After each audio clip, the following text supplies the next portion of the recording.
You're listening to WCOM LP 103.5 FM Carborough and Chapel Hill. It's a Tuesday, it's 5 o'clock, and that only means one thing. It's time for another round of Snarky Faith with your host, Stuart Deloney. This is a space where we irreverently wrestle through life, culture, and spirituality, all with our heads in the clouds, our tongues in our cheeks, our hearts in our sleeves, and our feet on the ground. At Snarky Faith, the questions or even the answers are never the point. It's all about the conversation. So here's your host, Stuart Deloney. Well, good afternoon and welcome to another round of Snarky Faith Radio. I am your host, Stuart Deloney. And we've got a show that's going to be, I think it's going to be a little different, but I still think it's going to be something special. So how about you just buckle up your seats, make sure your tray tables are up and ready so we can just launch into the Snarkiverse. So first up, let's go ahead and just hop right into what's good, what's bad from this last week. And just a reminder that you can catch everything from what's good, what's bad on our website, snarkyfaith.com. Just go over there. We've got the videos. We've got the links. They are sitting there, and they're just waiting for you. They're like, we're lonely. Why haven't you come and found us? We're here. We're waiting. So one thing I have learned over my many years on being here on the earth is simply this. If you're going to insult somebody, especially in a snarky manner, because, again, you're listening to Snarky Faith Radio, and I take snark very seriously. So if you're going to insult somebody, do it right. Like with the Super Bowl, I'll just give you a snippet of snarky comebacks. I had a friend of mine that had been saying midway through the Super Bowl, there's nothing that can stop our Falcons, rise up, all this other blah, blah, blah, blah. And so he had commented, who's the joke now at halftime? Because he's a Falcons fan. And if anybody that was either watching the show or has any amount of news that you get, that you consume regularly on your feed, know that the Falcons really didn't return from halftime. Patriots came back, huge win. And so when you start trying to insult things and insult people, just make sure you have your facts straight. So I had a buddy, so I snarkily kind of threw something back at him, who was casually saying, oh, look who's the joke now. And it was him that was the joke. And so he threw back an insult at me that, well, you live in North Carolina. When you guys actually get a football team, then you can talk. And I said, what are you talking about? He's like, well, the closest thing that you have is the South Carolina Panthers. Womp womp. If any of you guys know the NFL, there are no South Carolina Panthers. There's the Carolina Panthers, who have a stadium in Charlotte, North Carolina. So again, if you're going to take something on, if you're going to insult somebody, at least do it right. And I'm using that as a pivot over here to what's good, what's bad with the Fox News crew in the morning. They were slamming Al Sharpton, Reverend Al Sharpton, because he tweeted this out last week. He said, before you head to church today, remember to thank God for his son. Jesus was a refugee who fled to Egypt. And so what began to happen with that statement was they started to tear it apart. They were saying that it was inaccurate and foolish, and the Reverend needs to go back to Sunday school to be able to get his facts straight. Which is funny, because one of the things that they went on to say was, it was simply known that Jesus' parents were just simply going to go and pay their taxes. That's why they were going to Bethlehem. You see, the only problem with that is, yes, there was a census. Yes, Mary and Joseph were required to go to Bethlehem for the census, which, as we know, census oftentimes is kind of like secret code. We want to count you so we can tax you. But the problem with that is Sharpton wasn't even talking about that at all. He was referring to the fact when King Herod decided to start killing the babies to get rid of this child Messiah, and then Joseph gets a dream, an angel tells him, hey, you need to flee, you need to get out of here, you need to go to Egypt. And so he wasn't going to Egypt to pay his taxes. He was going to Egypt to flee from being killed. And so, in essence, Jesus was a refugee. And there's actually several scriptural notes where Jesus actually refers to himself as a refugee. So if you're going to insult somebody, Fox News goons, just make sure you have your facts straight unless you want to look like an idiot. Which, if that's what you were going for, well done. You get a gold star for being a bunch of morons. And speaking about religion in the news, if you haven't checked this out, again, the links are on our website. There is a fascinating interchange that goes on between Stephen Colbert and Ricky Gervais, where they begin to have this dialogue / debate. I would say more dialogue than debate because I thought it was very classily done. It was done in a way that I thought was very even-handed, where, again, Ricky Gervais is well known to be an atheist. Stephen Colbert is a good Catholic boy. And so they kind of have this dialogue, this back and forth that goes between each other. But what I love about it is that it is a spirited conversation and it is a respectful conversation.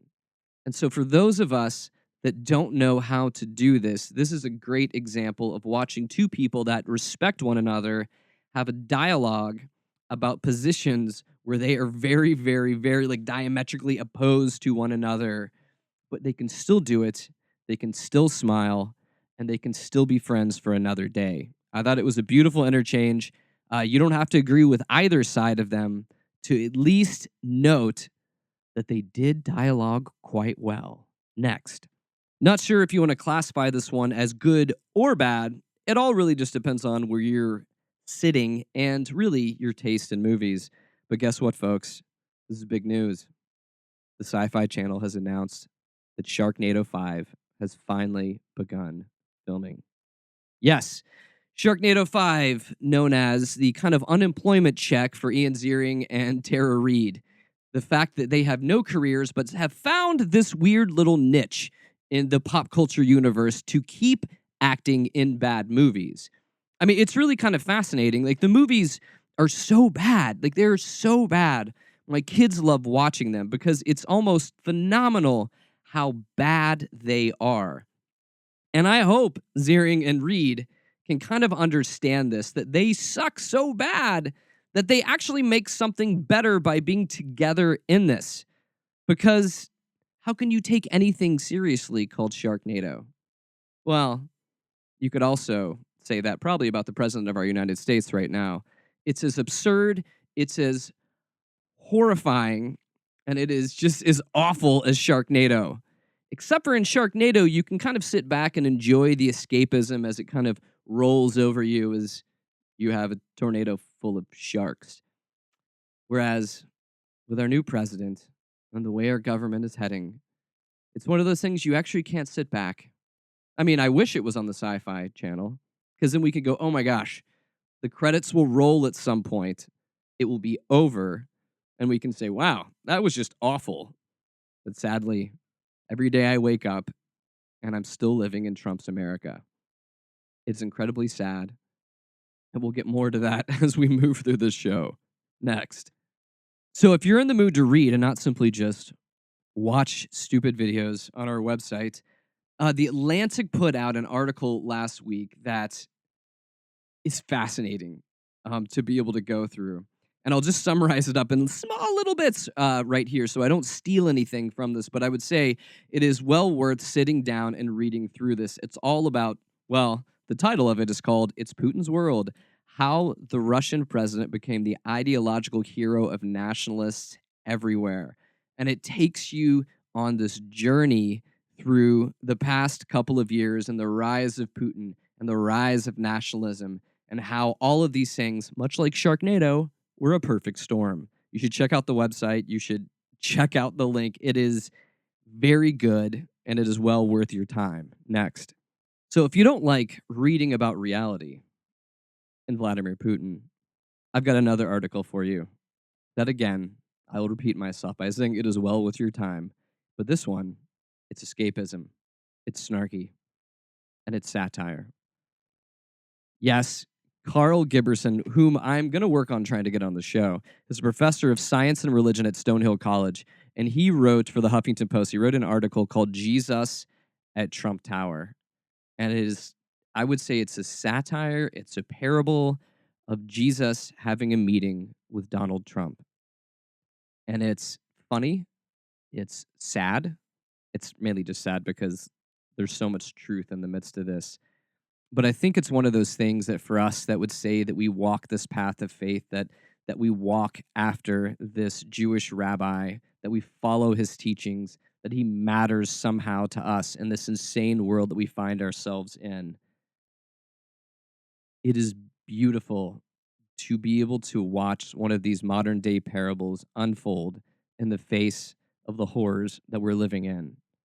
And I just lay that out like it's not funny at all. It's actually really, it's satirical, it's funny, it's worth your time. Go out and read it because reading is fundamental. Next. But you know what's also not satirical, even though it sounds like it? Yeah, the fact that Trump has vowed to destroy the law that bans churches from endorsing political candidates. It's finally come down to that. Yep. Good old McDonald has pledged to repeal a 50-year-old tax law that prohibits churches and other tax-exempt organizations from participating in political campaigns.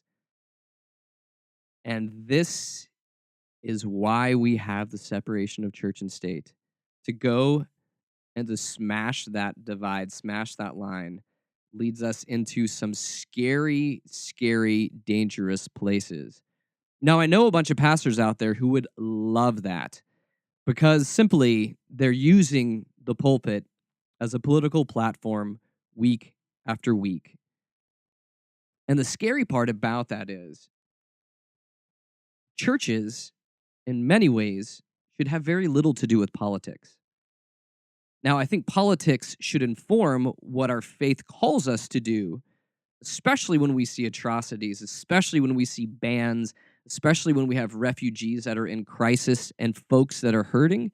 Yeah, I think our faith can move us to want to do positive change, positive impact in our community, but I do not believe that our churches need to become more and more political.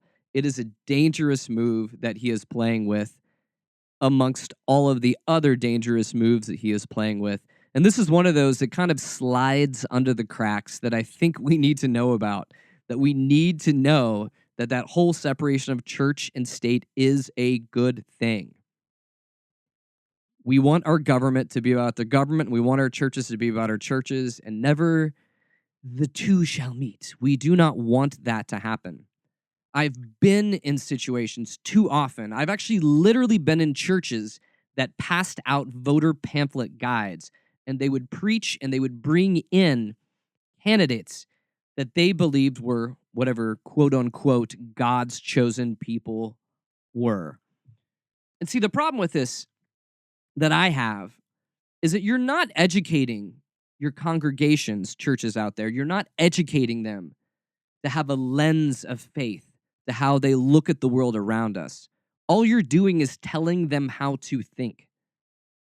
You're telling them how to walk through the steps, how to pantomime this, how to lip sync a faith. And I know you do it mainly because it's an easy control structure for people. Don't teach them to think, but tell them what to do. I mean, it's kind of like one of those big parenting mistakes that I've seen people make with their kids over and over. They don't teach their kids to think, they just tell their kids what to do. And guess what? At some point, the authority structure breaks down and the kids have no idea how to make decisions rationally for themselves.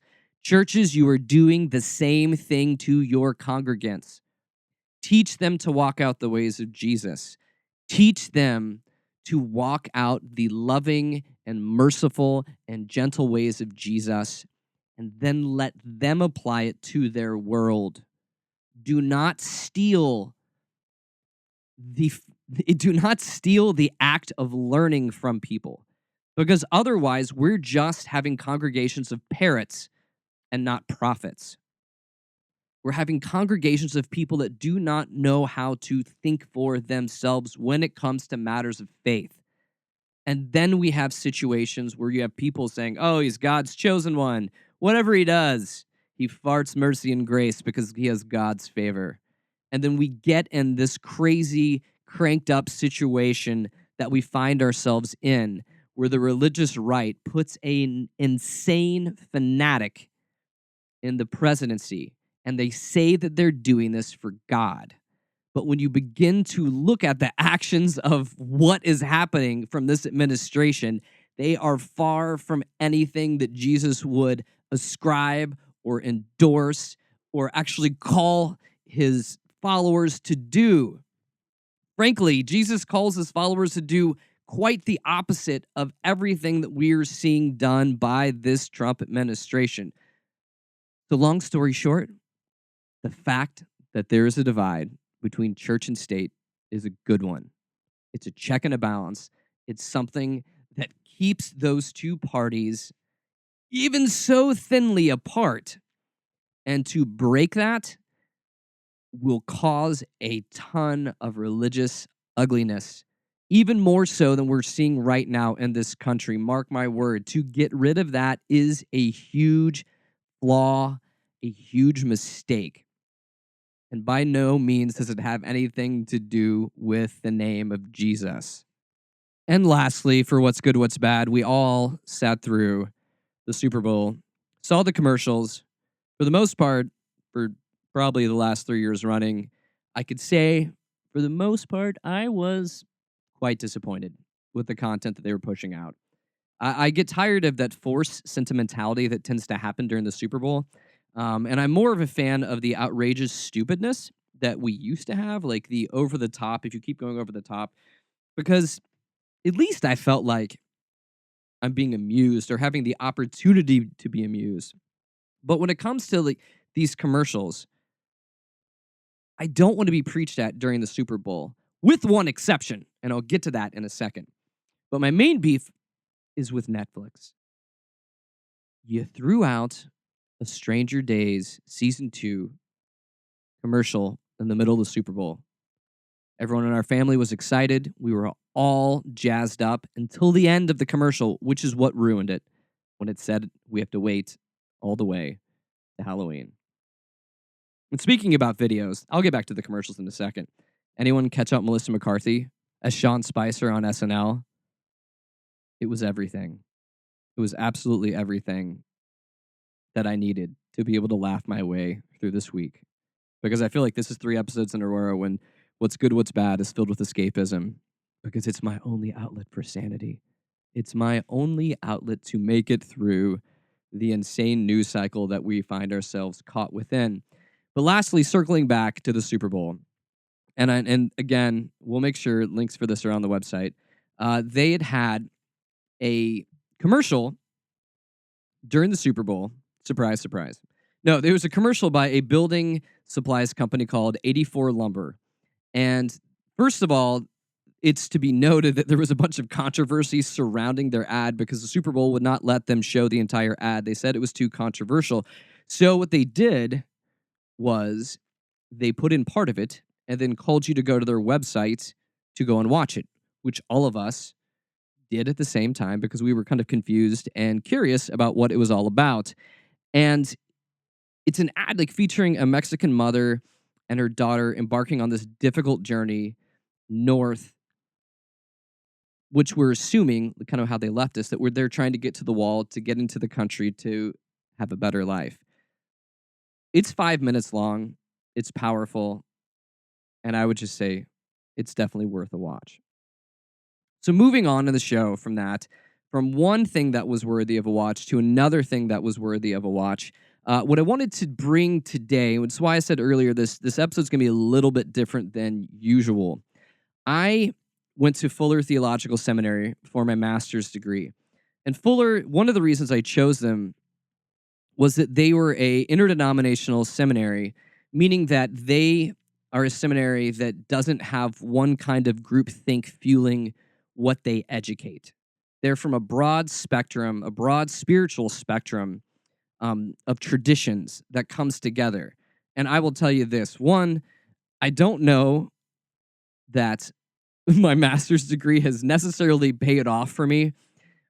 But secondly, because I had a conversation with a friend of mine that was that I went to school with the other day, but I wouldn't have changed it for the world. It was one of those things where going through that program messed up my faith in a good way. And it messed me up in a way that probably, well, I'll go ahead and say it, is that means I could never work for a church again. Simply because of, and I'll circle back to what we mentioned earlier, it taught us to think critically with our faith, to think critically in how we view culture and the world around us with our faith. And part of Fuller is they have all of these other initiatives on the side. They have all of these like faith and film, faith and art and culture initiatives that are formative. They are brilliant. And I got an email out, since I'm an alumni, last week about a session that they had held with Martin Scorsese, who directed the film Silence. And as soon as I got this interview back, I was like, this is great. This is really interesting. This is an interesting conversation about someone's journey of faith and how they wrestle it through, how they deal with doubt, and why doubt is good. And as I was watching this, I was like, oh man, this is really, really good. So I decided to write them, and I said, hey, I've got a radio show. I'm an alumni. Can I use this on our show? And the odd thing they told me was, absolutely. We would love to bring this to a broader audience. And I will let that be the last part of our show, the interview with Martin Scorsese. And before I get to that, I wanted to debrief you on the movie that he'll be talking about. I wanted to debrief you on the movie Silence. So I went and saw this movie a few days ago, and I will tell you that it's still haunting me. Now, it is not an easy movie to watch. And I will go as far to say that this is not a movie for everybody. I mean, when you think about Oscar contenders, which this movie, by and large, was shut out, it doesn't have the feel-goods. It doesn't have those feels that La La Land would have. It doesn't have that kind of a religious war bombacity that you'd have something like Mel Gibson's Hacksaw Ridge. And see, the problem with this movie is also its greatest strength. And this is why I think a lot of folks were surprised that it did not get more Oscar nods than it did, because it's well done. It's got Andrew Garfield. It's got Kylo Ren in it. It's got, I mean, it is in Liam Neeson. I mean, hey, this is like Taken for the Catholic clergy, I guess. Except for Liam Neeson, he's the one that has been taken. It's kind of the way it works. Okay, I digress. No, but what I'm saying is this is a movie that doesn't give you clear answers about faith, which is one of the main issues that I have with Christian films, is that the message is everything, and the acting and script and cinematography, all of those things, it doesn't matter as long as we have a good message. And typically those types of Christian films are the ones that give the audience what they already know. They do not require you to wrestle through anything. They do not bring up any poignant parts of faith. I mean, they're just candy-coated religious tracts for people to consume and nod their heads about and feel good that they're doing their godly duty by sitting down and watching whatever Christian crap movie that they're watching. But Silence is very different than that. If anyone knows Martin Scorsese, one, master filmmaker, and two, if anybody knows the book Silence, this is a difficult one to adapt. So let me just read you the summary of the movie before I kind of give you my knee-jerk, deep gut reactions to this film. And so I'll read you the summary here. All right, so I'm taking this from Matt Zoller Seiss. And this is part of his review, which I thought actually summarized the movie quite well. His words for this was, Silence is a monumental work and a punishing one. It puts you through the hell with no promise of enlightenment, only a set of questions, propositions, sensations, and experiences. And yeah, yeah, I would say that is 100% true. So the synopsis of the film goes like this. You have two priests They leave for Portugal for Japan to find a third priest who's gone missing while working as a missionary. The third priest, which is the Liam Neeson character, is believed to have committed apostasy, which apostasy in this context is renouncing God or renouncing Jesus. And so he's seen to have committed apostasy by stepping on an image of Jesus while being tormented by the Japanese. So this is kind of a work of historical fiction that is going on here from a famous novel. And the movie is just simply that. It's just a quest to be able to find the truth of what happened to this other priest. And while I'm not a Catholic and I don't really comprehend all the nuanced elements that were going on, I still comprehended the entire thrust of what Scorsese was trying to do with this. And like there was a few lines in the movie that just really, really hit me. And so this was one. I felt like this movie was a meditation. Like as I'm sitting there watching this and letting it just wash over me, it was gut wrenching at times. It was hard to watch at times. And there was these two quotes that I wrote down like while I'm watching it because I'm the nerd that has a notepad when I watch movies. Um, Probably not like a Fast and the Furious. I don't need a notepad for that one. But for movies that I expect A to talk about here on the radio with you, and B just ones that I think are going to move me in a way that I want to remember. I'll take in a notepad and I'll jot these down. And so really what this is you have these priests coming to this island of Japan in a time where it was very hostile towards missionaries to be there. And as these young missionaries, these young priests are beginning to see how people are hungry for the gospel, but at the same time, the government wants to squash all of it. And I mean, it's really, really hard to watch just the martyrs and all that goes on torture wise within this movie. And by no means is this kind of like, I mean, there's movies that have far more torture in this, and I'm not even talking like Saw level torture. I'm talking like even like Braveheart level torture. But a lot of this, I guess, what wrung my soul out was this idea of silence and what do you do when God is silent to you? And it made me just think of so many different things, like in the Christian landscape. Like one of the quotes in the movie was, "The price for your glory is their suffering." And this was somebody that was taunting one of the priests. This idea that the priests were there to be able to share the gospel because that's what they feel called to do based on the Great Commission in the Bible. And by doing this, it was causing great pain amongst the people because the government was oppressing them because they did not want this to spread. And something else, another line that stuck out to me was that, this is of no use and has no value to us in Japan.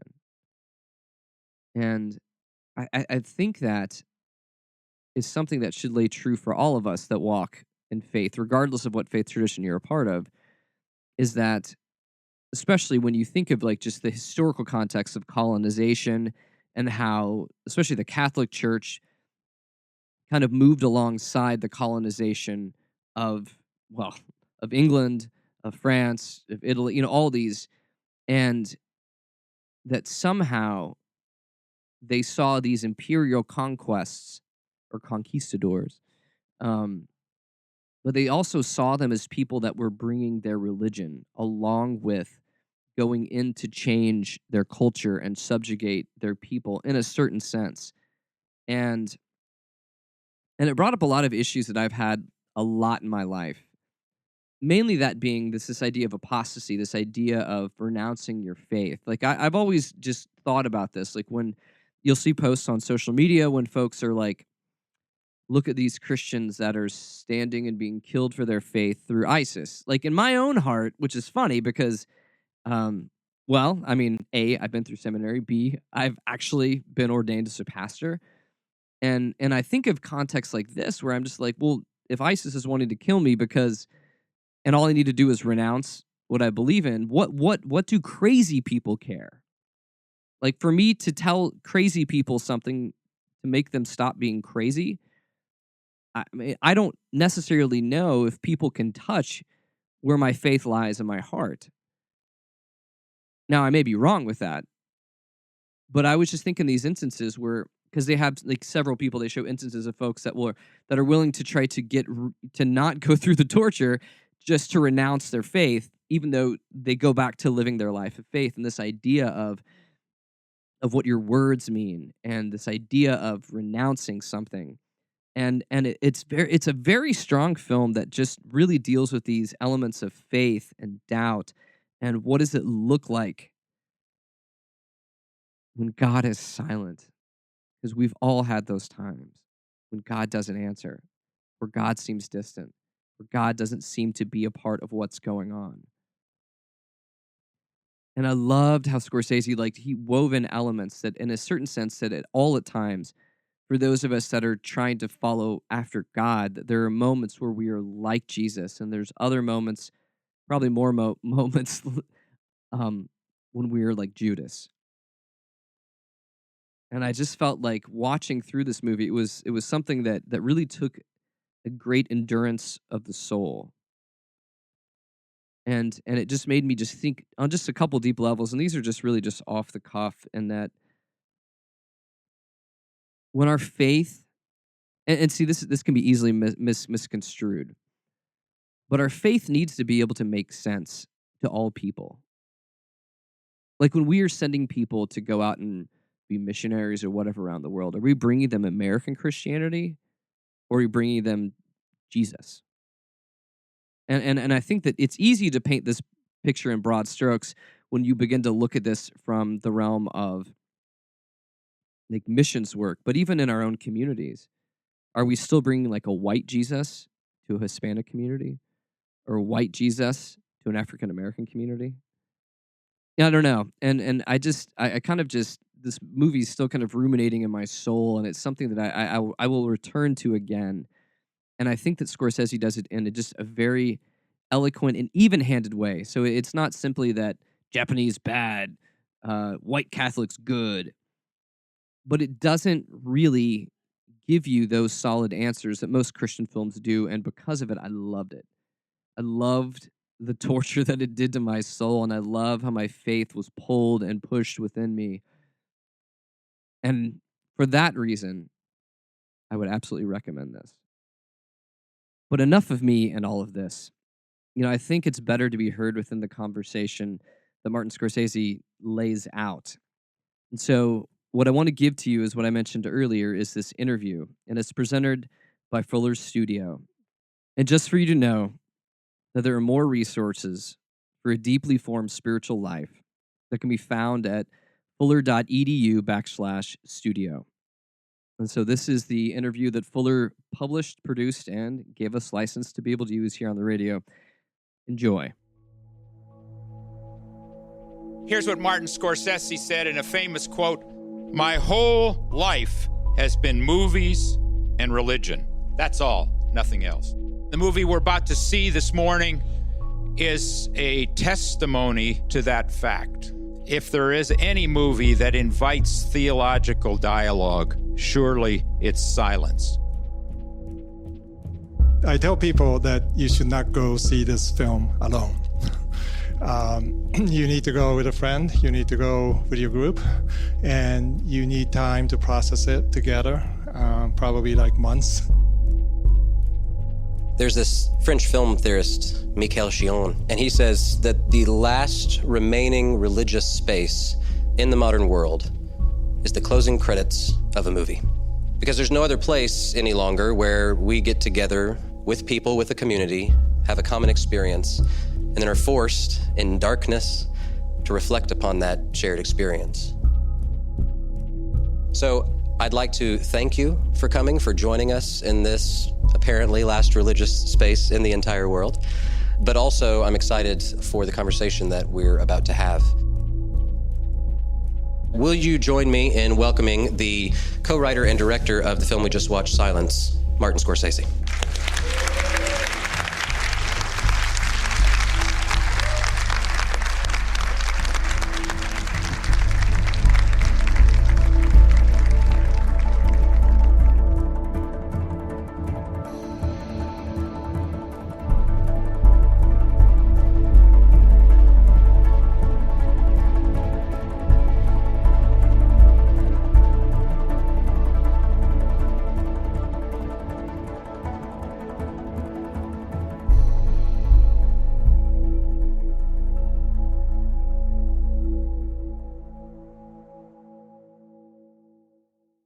You have said, and maybe it's apocryphal, that the whole of your life has been movies and religion.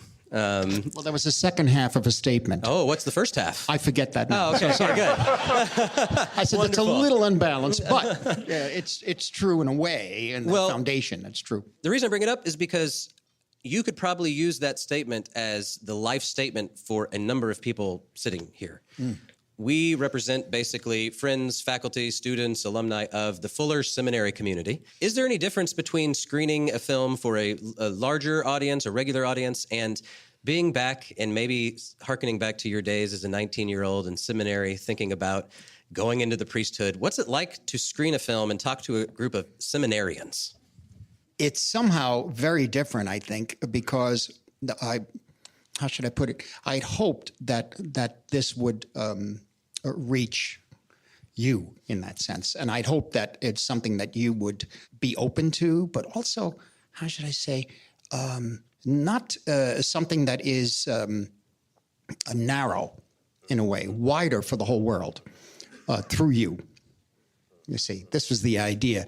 I thought to put it out there and to see people who really have faith, people who really understand this situation, understand the situation of the world the way it is now, that it'd be really interesting to have something that would open up serious, enlightening discussions around the world. That's what I thought. It's certainly different from showing the film to a lay audience, so to speak, which, by the way, we've been getting very strong reactions too, really strong, in L.A. and New York. It's quite interesting.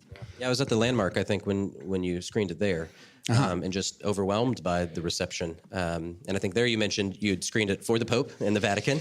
Well, yes, he didn't attend. Oh. Yes. We said we're screening at 5. Holy Father. You met him later. No, I met him early in the morning, actually, and he was very gracious, and I gave him a copy of the painting of the Madonna of the Snows. Yeah, and also the Japanese scroll painting of obviously a copy the martyrdom of the Jesuits, 1622, which the original hangs in the Jesu, and it was really very sweet. He blessed my family and us, and I then opened the doors, and there were about 200 cardinals sitting there, and he was about to have a meeting. He said, "Pray for me, I can use it." But he did hope. He said, "I would love to see the film," but he'd hoped that, the film, as he put it bears much fruit in a way, But I asked him if he'd ever been in Nagasaki. No, only Tokyo. But I believe he wanted to be a missionary in Nagasaki, right? And yeah. And so everything was quite remarkable. And that evening, the film was shown at the Palazzo San Carlo, which is actually smaller than this room. Big screen, pretty big screen, and above it was a life-size crucifix, and stunning. About maybe 75 people. I do not exaggerate when I say multiple people, when they found out you'd join us, have said you as a filmmaker have been one of the most, if not the most, theologically formative voices in their life. And when you think of a film, saying all the different hurdles that you encountered, it does just strike me that there is such a time as this. I feel that way about the Pope, that he, as the Pope, is at such a time as this. Both Protestants, Catholics, Christians worldwide need that kind of Pope, and we need this kind of film. Yeah. What would you say, if you were going to boil it down into one or two things, what is that core spiritual conversation you're asking us to have walking out of this theater? Well, I guess it's the conversation I had myself and the book since 1989. What does ultimately approaching Christianity from many different angles in my whole life, childhood, adolescence, and all sorts of things through the 60s, by the way, where there were lots of disruptions. Things started to change the 70s, where we started making these wild films in Los Angeles here. Approaching it from so many ways. How does one, if you're not able to, or you're not really a clergy, let's say, or you're not given your life to that calling, to that vocation, how does one then really express and live true Christian life, especially in the world I come from? I grew up in a very tough area. And I saw the worst. Yes, there was lots of violence, but the worst thing was the thinking, the medieval kind of tribal way of thinking that was mitigated by a number of religious people who were in my life, particularly one priest who was a young priest who came to the St. Patrick's Old Cathedral. I wanted to be like him, so I thought I'd go into the diocesan priesthood.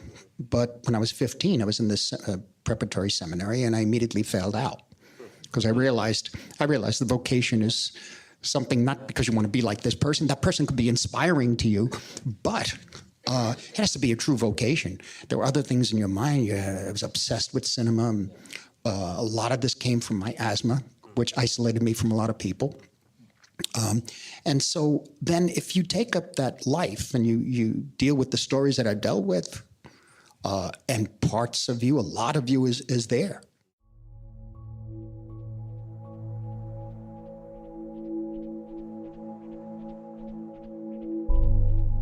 Father Principe, this priest who was my kind of tutor in a way for a long mentor, I should say, he talked about the difference in certain kinds of Mediterranean Christianity or Catholicism, and he felt the beauty of the Mediterranean one is that if you fail and you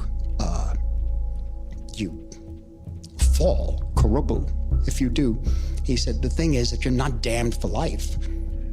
The idea is you get up again and you try your best, and if you fail again, you fail again, and you try your best.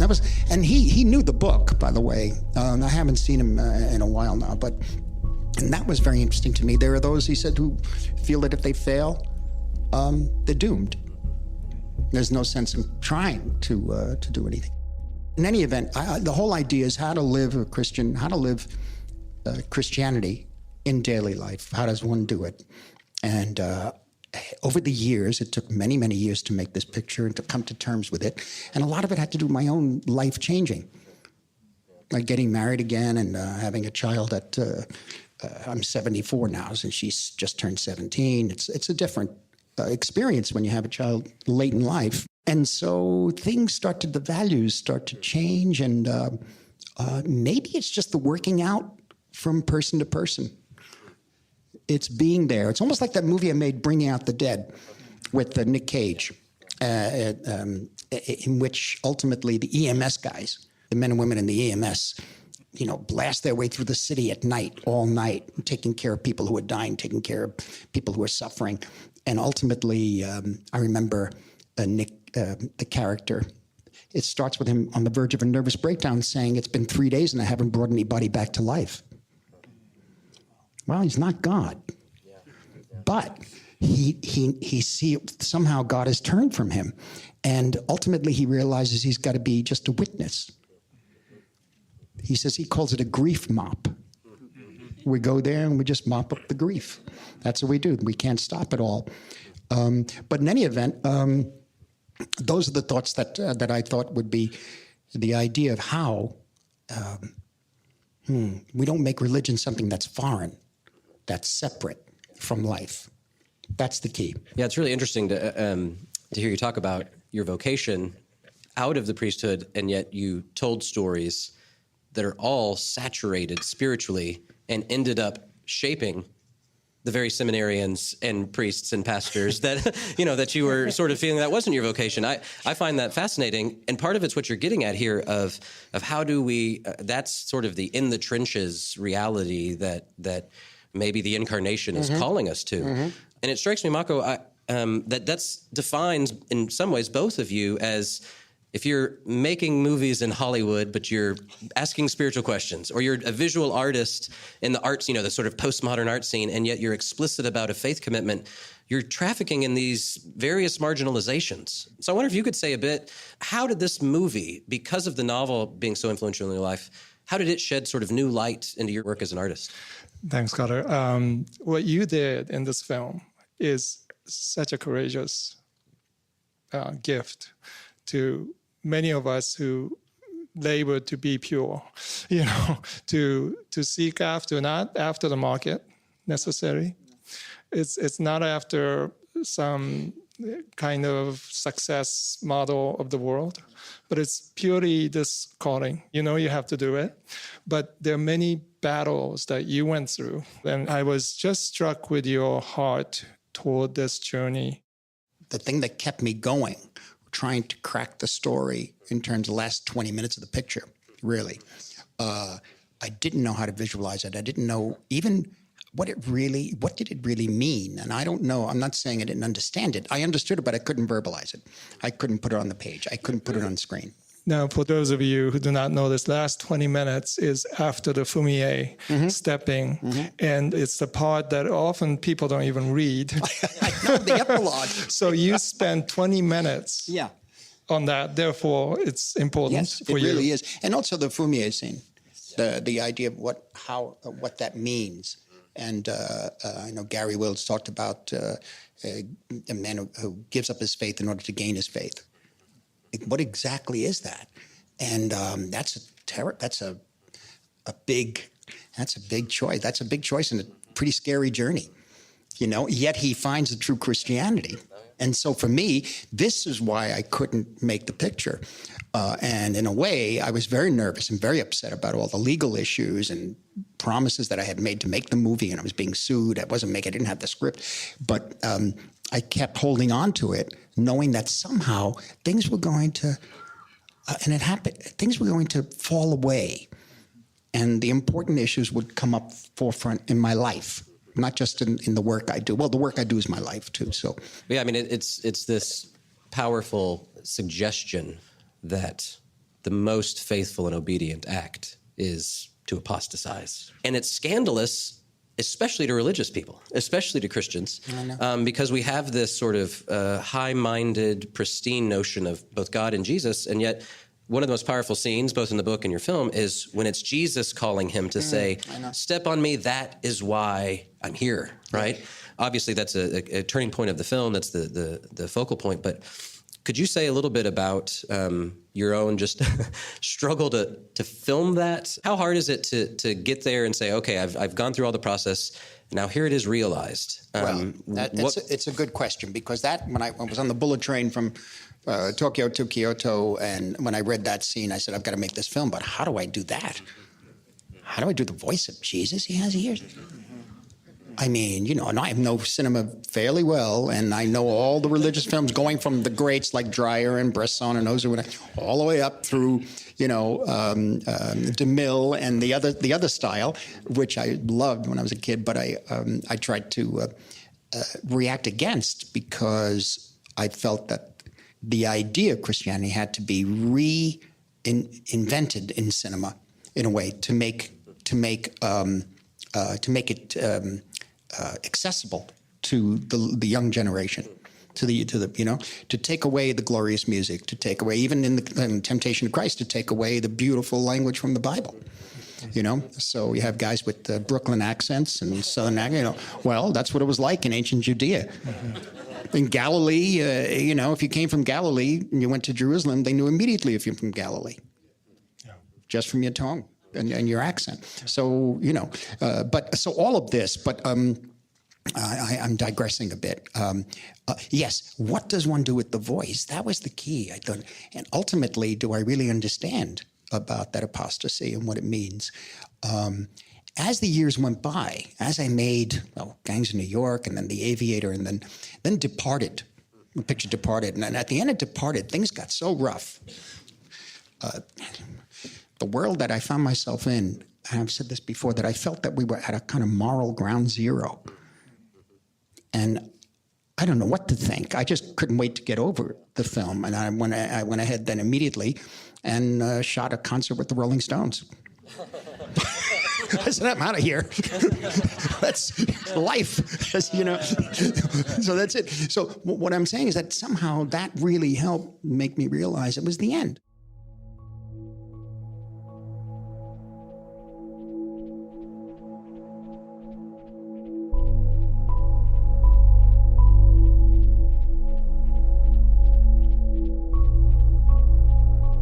Where do I go to find the meaning of existence, the meaning of life, and that for me is Christianity, and that's the real saving grace of our world, of our species, really. And I think then what is it? What do we have to do to really make Christianity real, to realize it? How do we behave? What do we do? What do we say? Okay, we make mistakes, but then we move back. And so for me, it starts from the foot soldier level. It starts with you individually. And if it could be to your wife, to your friends, to your kids, good, if you can work that out. But I did find that I also found reading a lot in the past 20 years, particularly from different, not French, but mainly English and American books and history. I found coming across some wonderful stuff, but authors apologizing for Christian attitude. Another one saying, this seems disturbingly Christian. Disturbingly? All right, now is that getting into the politics of it? Or does it mean that compassion and love for each other is wrong? And what else is going to happen if we don't have that? Species is over. Part of why I think most of us are here is our interaction with Endō, with the novel, that it captures something of the sort of spiritual state that we're in. And that is this, I can only describe it as post-traumatic. That we all, both religion, faith, Christianity, society, politics, all of it, we're grappling with what do we do post-trauma? And every day we're re-traumatized. And if the incarnation, if Jesus isn't speaking to that trauma, why are we here? I've heard you say a few times that you want to explore and interrogate the contradictions and the ambiguities of faith while remaining rooted in your Christian faith. If you were going to speak to us and say, here's one piece of wisdom as a filmmaker, person of faith, and leave us with that, what might that be? Well, that's a tall one, but it's in the films, I think. There's no doubt. As Raging Bull, for example, ultimately he sits in front of a mirror and repeats the monologue from On the Waterfront, in which somehow he seems to come to some sort of peace with himself. He seems to forgive himself, and maybe that's where we have to begin. Forgive ourselves. We can be loving to others. You see, we don't have to punish the others around us in many different ways. You don't have to just do it with fists and abusive language. In many different ways you could. And for me, it's weathering all the problems over the centuries and all the issues that have come up about Christianity, the Protestant, Catholic, the same in a sense, and all the issues, political issues, all sorts of weathering all that negative, combative spirit that's now around, many years really, weathering it so that we protect that kernel of faith in ourselves. Maybe that by having it tested constantly, we might find the truth of it. Yet I know the truth is within the behavior of yourself in daily life. I know it has to be there, because if we don't, what do you do? I mean, it's a thing of, the missionaries here, they go there and there was a Philippine Monsignor Cardinal in Rome at the Jesuit screening.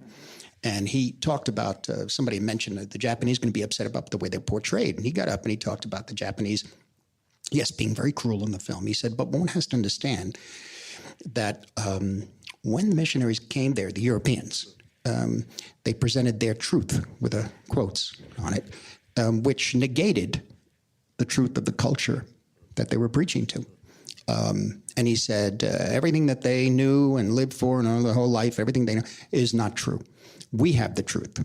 And in this case, the Japanese saw it as arrogance. And therefore, they had to take down the arrogance, he said. And it was, in a sense, that arrogance was a violence to the people, just as the cruelty was from the Japanese to the missionaries and the others. He also pointed out that, colonialism is tied inextricably, unfortunately, still tied to Christianity. He said that he used the phrase, that wound still hasn't healed yet. So I thought, well, yeah, okay, then how do you spread the word? How do you make the change? Well, isn't it in behavior?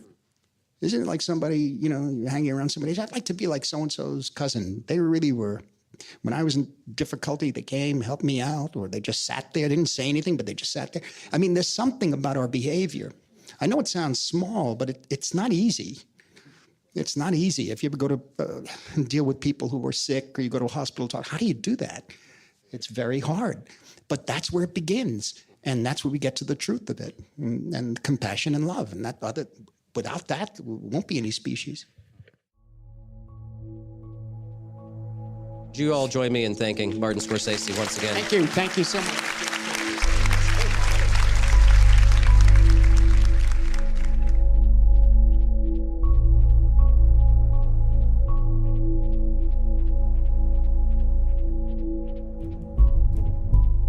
You've been listening to a production of Fuller Studio. Fuller Studio provides articles, podcasts, videos, and other resources for a deeply formed spiritual life. Subscribe on your favorite podcast app or visit us at fuller.edu/studio. Well, that's all we've got for this show this week. Thanks again to Fuller. And just a reminder as we end this broadcast that you can always catch us on podcast at www.snarkyfaith.com. Thanks so much for listening. Thanks so much for being part of the conversation. I'll catch you again next week. I am out of here. WCOM is listener-supported community radio, and Snarky Faith is only possible through our sponsors. Aqueduct Conference Center was established in 1978 as a peaceful destination for small group meetings, special events, conferences, retreats, and weddings. For more information, go to www.aqueductcc.com. We are also sponsored by Lumen. Lumen, a spiritual community of seekers, sojourners, question askers, doubters, and skeptics, is a collective of fellow travelers that embrace the truth that all life is sacred, hope is real, and tomorrow can be better than today. All are welcome. You can find more information at www.lumencommunities.com.